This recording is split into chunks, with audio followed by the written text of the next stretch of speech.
आणि इतर आपले सर्व उमेदवार यांच्या प्रचारासाठी उपस्थित या गावचे सुपुत्र माझे सहकारी मंत्री हे बघा ते नाव दे ना उदय सामंतजी आणि दीपक भाई आता तिकडे गेले, राजेश मोरे, सचिन मालावलकर, संजय आंग्रे, उमेश एरम, सचिन देसाई, हर्षद देरे, शीतल साळगावकर, ऍडव्होकेट सध्दा बाविस्कर, सर्व व्यासपीठावरील सन्माननीय मान्यवर. कोणाची नावं राहिली का? ज्यांनी चिठी दिली त्याची जबाबदारी आहे एवढी वाचली. आणि सर्व माझ्या लाडक्या बहिणींनो, एवढ्या उशिरापर्यंत आपण बसला त्याबद्दल आपल्याला मी धन्यवाद देतो, आपली दिलगिरी व्यक्त करतो. लाडके भाऊही आहेत, पण सामंत साहेब मी गेले 10 दिवस 15 दिवस राज्यामध्ये, तुम्ही तिकडे बसा ना, म्हणजे असं तिकडे तुमच्याशी बोलताय, सगळे प्रचार दौऱ्यात फिरतोय, पण लाडक्या बहिणींची संख्या लक्षणीय आहे. सगळीकडे लाडक्या बहिणी मोठ्या प्रमाणात आणि लाडके भाऊही आहे. पण लाडके भाऊ तर नेहमी येत होते, पण विधानसभेच्या निवडणुकीच्या वेळेस देखील मी हेच चित्र पाहिलं आणि तेच चित्र या स्थानिक स्वराज्य संस्था निवडणुकांमध्ये देखील महाराष्ट्रामध्ये मी पाहतोय. याच्यावरून चित्र स्पष्ट आहे की जो विधानसभेत तुम्ही लँडस्लाइड मॅन्डेट जे दिलेला आहे तशाच प्रकारचा विजय या स्थानिक स्वराज्य संस्थांमध्ये देखील तुम्ही देण्याचा संकल्प केलेला आणि त्यामुळे मी मनापासून धन्यवाद देतो आपल्याला. खरं म्हणजे नागेश पिंटू गावडे यांच्याबरोबर किती लोक तुमच्या बरोबर आहेत? 20 लोकांची टीम आहे. यासाठी विनंती मी करायला तुम्हाला आलो. खरं म्हणजे कोकण हा शिवसेनेचा बालेकिल्ला आहे. कोकणावर बाळासाहेबांनी प्रेम केलंय, कोकणवासियांनी बाळासाहेबांवर प्रेम केल्याने बाळासाहेबांनी कोकणावर केलंय. एक समीकरण आहे आणि म्हणून या ठिकाणी संपूर्ण कोकणामध्ये भगवं राज्य आहे. झालेल्या विधानसभेच्या निवडणुकीमध्ये शिवसेनेने 9 जागा लढवल्या आणि 8 जागा जिंकल्या. 1 जागा फार कमी मताने आपली हरली, नाही तर 100% रिझल्ट आपल्या या कोकणवासियांनी शिवसेनेला दिला. आणि म्हणून मला सार्थ अभिमान आहे. मी 10-15 दिवस संपूर्ण राज्यभर फिरलो आणि शेवटच्या दिवशी म्हणजे अजून उद्याचा दिवस एक आहे, परंतु कोकणामध्ये आपल्या सर्व बांधव भगिनींना मी भेटायला आलो. कोकण हे आपलं घर आहे, आपला परिवार आहे, एक आपुलकी आहे, एक जिव्हाळा आहे. आणि म्हणूनच कोकणामध्ये ज्या ज्या ठिकाणी जातोय त्या त्या ठिकाणी उत्स्फूर्तपणे माझ्या लाडक्या बहिणी लाडके भाऊ कोकणवासी स्वागत करतायत. खऱ्या अर्थाने मला त्याचा अभिमान आहे, कारण ही लाल माती स्वराज्याची गाथा आहे. कोकणी माणसाचं रक्त भगवं आहे आणि याचा देखील अभिमान मला आहे. मुंबई ठाणे शिवसेनेचं शरीर असलं तरी कोकण हे शिवसेनेचं हृदय आहे. आणि म्हणून या कोकणाने शिवसेनेला ऑक्सिजनचा पुरवठा केलेला आहे, प्राणवायूचा पुरवठा केलेला आहे. आणि म्हणून कोकणामध्ये 9 पैकी 8 जागा जिंकणं हा एक इतिहास आहे. हा इतिहास तुम्ही घडवलाय, त्याबद्दल तुम्हाला मी मनापासून धन्यवाद देतो, आपले मनापासून आभार मानतो. आज त्या ठिकाणी निवडणुकीमध्ये अनेक लोक आपल्याकडे येतील, परंतु आपण कोकणचा कायापालट करायचा शब्द मी आपल्याला द्यायला आलो. कोकणाचा विकास, वेंगुर्ल्याचा विकास करायचा शब्द मी आपल्याला द्यायला आलो.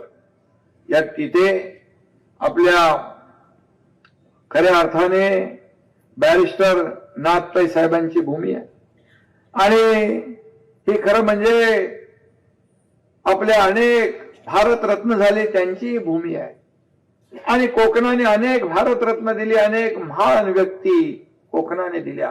कोकणाला एक इतिहास आहे आणि कोकणाला एक निसर्ग सौंदर्य लाभलेलं आहे. आज वरून जाताना येताना हेलिकॉप्टर मधून पाहिल्यानंतर एवढं निसर्गाचं वरदान लाभलेलं हे कोकण आहे. आणि म्हणून त्या ठिकाणी आपल्याला आणखी काय काय करायचं आहे ते करण्यासाठी मी आपल्या या वेंगुर्ल्यात आलोय. खरं म्हणजे तिजोरीच्या चाव्या कोणाकडे असल्या ते मला माहित नाहीत, पण वेंगुर्ल्याच्या विकासाची मास्टर की तुमच्या हातामध्ये आहे. मास्टर की तुमच्या हातात आहे. फक्त 2 तारखेला मतदान करायचं नाही आहे. 2 तारखेला वेंगुर्ल्याच्या भवितव्याचा फैसला तुम्हाला करायचा आहे. वेंगुर्ल्याच्या विकासाचा फैसला तुम्हाला करायचा आहे. आपल्या मुलाबाळांचं भवितव्य जे आहे ते आपल्याला घडवायचं आहे. आणि म्हणून जो सातत्याने लोकांमध्ये मिसळलेला असतो आपला पिंटू, आणि त्याला आपल्याला निवडून द्यायचं आहे, त्याच्या टीमला निवडून द्यायचं आहे. यासाठी मी आपल्याला विनंती करायला आलोय. खरं म्हणजे शिवसेना बोलते कमी आणि कोलते जास्ती, काम जास्ती करते. आणि म्हणून आम्ही देखील बघा, आपल्याला माहित आहे 24/7 काम सुरू आहे. 2.5 वर्षामध्ये एकनाथ शिंदेने पायाला भेंगरी लावून या महाराष्ट्रामध्ये फिरला. महाराष्ट्र पादाक्रांत केला, प्रत्येक जिल्ह्यात तालुक्यात गेला, रखडलेले विकास प्रकल्प मार्गी लावले, कल्याणकारी योजना मार्गी लावल्या. आणि सगळ्यात मोठी आवडती माझी योजना कुठली असेल तर मुख्यमंत्री माझी लाडकी बहीण योजना. आणि त्यावेळेस देखील अनेक लोकांनी विरोध केला, अनेक लोकांनी त्याच्यात खोडा घातला, कोणी कोर्टात गेलं. पण मुख्यमंत्री म्हणून हा तुमचा भाऊ एकनाथ शिंदे तिथे बसला होता. सगळे अडथळे पार करून, सगळे स्पीड ब्रेकर पार करून त्या ठिकाणी लाडकी बहीण योजना सुरू केली. आणि मी हेही सांगतो, कोणी माईकाला आला तरी लाडकी बहीण योजना कधीही बंद होणार नाही. हा शब्द आहे आणि मी दिलेले शब्द पाळतो. तुम्हाला माहित आहे, सत्ता येते जाते, नाव जाता कामा नये, हे बाळासाहेब सांगायचे.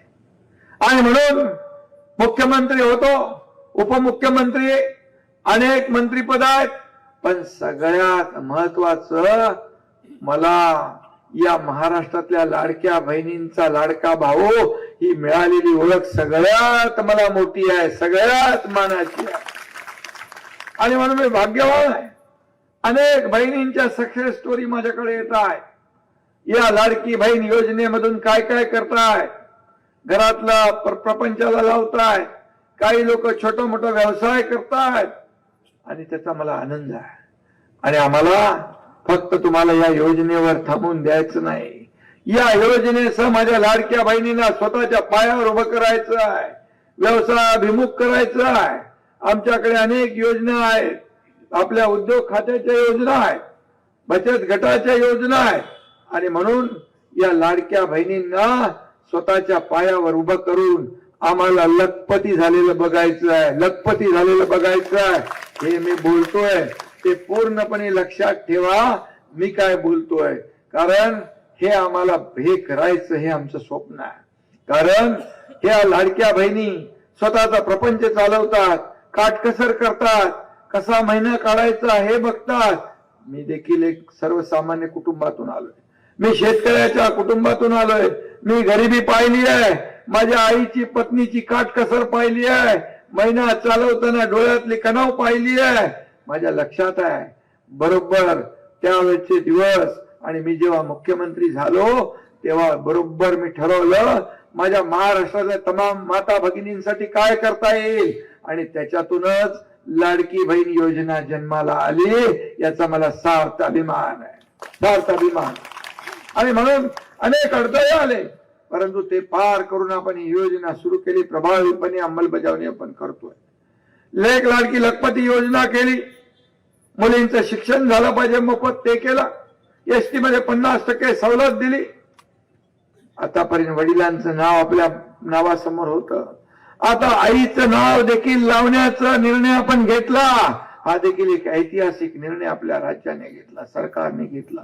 असे अनेक निर्णय तुमचा लाडका भाऊ एकनाथ शिंदे मुख्यमंत्री असताना घेतले. मलाही माहित नाही किती निर्णय झाले, परंतु आता मी जिथे जिथे जातोय ते मला सांगतात हे तुम्हीच बांधले, हे तुमच्या निधीतून केलंय, आमकं केलंय, इकडे निधी दिलाय. मला अभिमान आहे त्याचा, अभिमान आहे. आणि मी देताना मी देणार आहे, दोन्ही हाताने दिलेला आहे. एकनाथ शिंदे देणारा आहे, घेणारा नाही, हे महाराष्ट्राला माहित आहे, संपूर्ण महाराष्ट्राला. आणि म्हणून ज्या योजना केल्या, या कल्याणकारी योजना सर्वसामान्यांच्या आयुष्यामध्ये बदल घडवण्यासाठी केल्या. मला काय मिळालं यापेक्षा जनतेला काय मिळालं हे पाहिलं आम्ही सोन्याचा चमचा घेऊन जन्माला आलो नाही, परंतु या महाराष्ट्रातल्या तमाम गोरगरीब जनतेच्या आयुष्यामध्ये सोन्याचे दिवस आणण्यासाठी आमचा जन्म झालाय असं मी स्वतःला मानतो. आणि म्हणून मी आपल्याला एवढीच विनंती करायला आलोय की या ठिकाणी काम बोलतंय, आपण काम करणारे लोक आहोत. मी आपल्याला एक थोडासा छोटा उदाहरण आपल्याला देतो. छोटं, एक मुलीने आत्महत्या केली. एका मुलीने आत्महत्या का केली? इंजिनिअरिंगचं शिक्षण घेत असताना 50% फी आपण भरत होतो, 50% फी पालक भरत होते. पण 50% फी पण पालक भरू शकत नाही वडील, म्हणून वडील आत्महत्या करतील म्हणून मुलीने आत्महत्या केली. अतिशय दुर्दैवी घटना घडली. मी 12:30-1 वाजता उदयजींना माहित आहे ती बातमी टीव्हीवर बघितल्यानंतर त्याच दिवशी निर्णय घेतला हे सरकार आपण म्हणतो सर्वसामान्यांचं आहे, गोर गरिबांचं आहे. मग आपल्या राज्यात एक मुलगी शिक्षणासाठी आत्महत्या करत असेल, या सत्ता आणि राज्याचा फायदा काय? त्याच दिवशी तुमच्या एकनाथ शिंदेने निर्णय घेतला 50%च्या ऐवजी 100% फी भरण्याचा निर्णय आपण घेतला. आता उच्च शिक्षण ज्यांना घ्यायचं मुलींना त्या घेतात. अशा प्रकारचे अनेक निर्णय आम्ही घेतले. मुख्यमंत्री सहायता निधीमधून 450 कोटी रुपये 2.5 वर्षात दिले. अगोदरच्या मुख्यमंत्र्यांनी किती दिले मी त्याच्यावर बोलत नाही, परंतु एकच काम केलं की लोकांना देणं, लोकांच्या आयुष्यामध्ये बदल घडवणं, लोकांना थोडा का होईना आधार मिळणं. आणि म्हणून सत्ता किती मिळवली, प्रॉपर्टी किती मिळवली, पैसा किती कमवला, यापेक्षा माणसं किती कमवली आणि माणसांचं प्रेम किती कमवलं हे एकनाथ शिंदेने पाहिलं.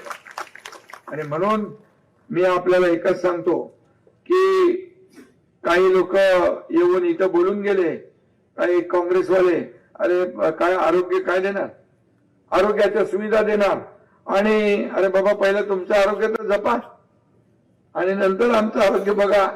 आणि म्हणून दिवसेंदिवस जे काय त्यांची परिस्थिती निर्माण झाली. इथं मला वाटतं महाविकास आघाडीचं कोण प्रचाराला येतच नाही, उभा आहे का नाही इथं कोण आहेत का? नाही, महाराष्ट्रात मी बघितलं, मला पत्रकार देखील विचारतात की महाविकास आघाडीचे माणसं कुठं आहे. बोल माणसं कुठं आहे, त्यांनी पराभव स्वीकारलेला दिसतोय. आणि म्हणून कामाच्या जोरावर आपण प्रचार करतोय, काम बोलतोय. आणि म्हणून या कामाची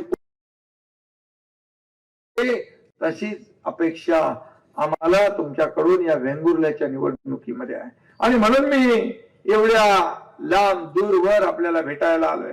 खऱ्या अर्थाने या ठिकाणी आपल्याला सोयी सुविधा द्यायच्या आहेत. वेंगुर्ला हा कोकणाच्या पर्यटनाचा आहे, त्याला आणखी आपल्याला काय करता येईल, या पर्यटनातून रोजगार आपल्याला निर्माण करता येईल, हा आपला अजेंडा आहे. आपला अजेंडा विकासाचा, डेव्हलपमेंट डेव्हलपमेंट आणि डेव्हलपमेंट. या ठिकाणी मी आपल्याला एकच सांगेन की अनेक निर्णय आपण घेतलेले आहेत. त्याच्यामध्ये मला वाटतं आपण या प्रभाग क्रमांक 1 यामध्ये 4,84,00,00,000 दिले. प्रभाग क्रमांक 2 मध्ये 4,50,00,000 कोणी दिले? शिवसेनेने दिले. प्रभाग क्रमांक 3 मध्ये 15 कोटी, प्रभाग क्रमांक 4 मध्ये 12 कोटी, प्रभाग क्रमांक 5 मध्ये 9 कोटी, प्रभाग क्रमांक 6 मध्ये 10 कोटी, प्रभाग क्रमांक 7 मध्ये 46 कोटी, प्रभाग क्रमांक 8 मध्ये 15 कोटी, असे मिळून 9 मध्ये 7,50,00,000 आणि 10 मध्ये 10 कोटी, असे उदयजी 133,84,00,000 रुपये या ठिकाणी अनेक कामं इथे आहेत. कामं याच्यामध्ये आहेत, कामं सगळे याच्यात आहेत. मी ती वाचून आपल्याला तेवढा वेळ नाहीये, परंतु मी एवढं सांगतो, आपला नगराध्यक्ष झाल्यानंतर किती पैसे येतील सांगा बरं. नागेश पिंटू झाल्यानंतर किती पैसे देत? फक्त 200 कोटी. अरे ते 133 आणि 200 मध्ये फरक किती आहे? मला मी सांगतो तुम्हाला, या भागामध्ये इथं आल्यानंतर मला उदय सामंत यांनी सांगितलं, या आपल्या स्मारकाला पैसे दिले, आणखी कुठं काय काय दिलेत मला माहित नाही. माझ्याकडे आलेला प्रस्ताव मान्य करणं एवढंच मला कळतं. तो कोणी आणलाय, कशासाठी आणलाय, तिथं कुणाची सत्ता आहे कधी एकनाथ शिंदेने बघितलं नाही. तिथल्या लोकांना, माझ्या गोरगरीब जनतेला सोयी सुविधा मिळतात, तात्काळ सही करणारा हा एकनाथ शिंदे आहे. एकनाथ शिंदे आहे तात्काळ सही करणारा. आणि म्हणून मी आपल्याला एवढंच सांगतो की हे चित्र जे आहे, हे चित्र आपल्याला बदलायचं आहे. या ठिकाणी परिवर्तन घडवायचं आहे. एवढ्या सुविधा तर दिलेल्या आहेत. जेव्हा आपला हक्काचा तुम्ही नगराध्यक्ष निवडून द्याल, शिवसेनेचा नगराध्यक्ष निवडून द्याल, त्यावेळेस या भागामध्ये विकासाला पैसे कमी पडू देणार नाही, हा शब्द एकनाथ शिंदेचा. आणि नगर परिषदेची कामं ही सगळी जी आहेत, पाणी पुरवठा असेल, भुयारी गटार योजना असेल, रस्ते असतील, दिवाबत्ती असेल, उद्यान असतील, गार्डन असेल, स्मारक असेल, शाळा असतील, आरोग्य केंद्र असतील, हे सगळं नगर विकासच्या माध्यमातून. आणि नगर विकास मंत्री तुमचा एकनाथ शिंदे आहे. त्यामुळे मी इथं आल्यानंतर माझी जबाबदारी आहे, या वेंगुर्ल्याच्या विकासाला पैसे कमी पडणार नाहीत, हे पुन्हा एकदा मी आपल्याला सांगतो. आणि म्हणून आपला नागेश, पिंटू नशीबवान आहे, अशी लोक तुम्हाला भेटली आहेत. तेवढा वेळ कोण थांबतंय? किती वाजता आले? 4 वाजल्यापासून 8 वाजून गेले. हे प्रेम 8 वाजून नाही, 8:30 वाजून गेले. आणि म्हणून मी आपल्याला एवढं सांगतो, परवा मी विट्याला गेलो होतो सांगलीला, 10 वाजले, 9:45. माझं एवढं हेक्टिक शेड्यूल होतं, 8 सभा होत्या, धावत पळत पोहोचलो. 9:45 वाजले होते तरी सुद्धा एकही माझी लाडकी बहीण उठली नव्हती. बसले होते, लाडके भाऊ बसले होते. मला त्यांची माफी मागितली मी, यायला मला उशीर झाला. आणि 7-8 सभा मी रोज करतो. आणि मग आज देखील मला यायला इथं उशीर झाला, त्याबद्दल आपली दिलगिरी व्यक्त करतो. पण आपल्याला एवढंच सांगतो की मगाशी मी बोललो का माहित नाही, ज्याच्या मागे नाही, ज्या उमेदवारांच्या मागे महिला मतपेटीत त्याचा नंबर पहिला. हे समीकरण जे आहे, हे समीकरण विधानसभेत मी पाहिलंय. लाडके भाऊ पण आहेत, तुम्ही काय नाराज नाही व्हायचं. लाडके भाऊ आपले पाठीराखे आहेत. आणि सगळ्यांनी मिळून या नागेश पिंटूला निवडून द्यायचं आहे. आणि पुढची जबाबदारी आहे एकनाथ शिंदेची आहे. वेंगुर्ल्याची जेवढी कामं आहेत, ही सगळी कामं हा एकनाथ शिंदे केल्याशिवाय राहणार नाही. आपले दीपक केसरकरांचा मतदारसंघ आहे ना, दीपक केसरकर यांना धन्यवाद दिले पाहिजे. अतिशय शांतपणे काम करतात. अगदी गुवाहाटीला असताना त्यांनी जे मीडिया बरोबर संवाद साधण्याचं काम केलं, त्यांचं नाव पूर्ण देशभरामध्ये लोकांनी घेतलं. हा कोण माणूस आहे? कारण मी जर ते करायला गेलो असतो तर माझा फोकस डायव्हर्ट झाला असता. आणि म्हणून केसरकरांना धन्यवाद द्यावे तेवढे थोडे आहेत. आणि म्हणून एक चांगला आमदार आपण निवडून दिलेला आहे. चांगल्या आमदाराच्या पाठीशी उभे राहा. त्यांच्या पाठीशी एकनाथ शिंदे आहे. आणि म्हणून मी आपल्याला एवढंच सांगतो की मी दिलेला शब्द पाळतो. बाळासाहेब का सच्चा सैनिक हो, किसी से नहीं डरता. एकनाथ शिंदे है, जो बोलता वही करता है. आणि म्हणून जे बोलतो ते करतो. आणि म्हणून मी एकच सांगेन की या कोकणामध्ये शिवसेना को हराना मुश्किल ही नहीं, नामुमकिन है. आणि म्हणून मी तुमच्या पूर्ण माझा विश्वास आहे. मी तुम्हाला विनंती करतो, 2 तारखेला धनुष्यबाणा समोरचं बटन दाबून नागेश, पिंटू, आपला गावडे यांना आणि त्यांच्या 20 सहकाऱ्यांना निवडून द्या. आणि 2 तारखेला एक इतिहास घडवा, क्रांती घडवा. आणि 3 तारखेला विजयाचे फटाके फोडा, अशा प्रकारची विनंती करतो. धन्यवाद. जय हिंद, जय महाराष्ट्र.